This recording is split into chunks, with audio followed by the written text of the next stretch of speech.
আপনাকে আসলে গুগলে কেউ ট্র্যাক করছে কিনা সেটা কীভাবে বুঝবেন, সেটা জানার জন্য ছোট্ট একটি প্রসেস আছে, চলুন আপনাদেরকে দেখিয়ে দিচ্ছি।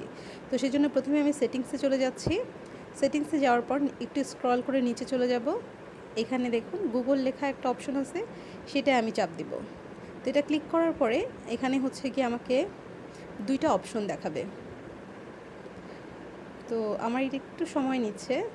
তো এই যে দেখতেই পাচ্ছেন এখানে হচ্ছে রিকমেন্ডেড আর অল সার্ভিসেস, আমি অল সার্ভিসে চাপ দিলাম। এরপরে আমি চলে যাব পার্সোনাল সেফটি লেখা যেই ডিভাইসটা সেটার মধ্যে। তো পার্সোনাল সেফটি লেখা আমি ওইখানে চলে যাওয়ার পরে আমাকে এখানে সাইলেন্স নোটিফিকেশন ওয়াইল ড্রাইভিং এটাকে আমি চেপে দিলাম।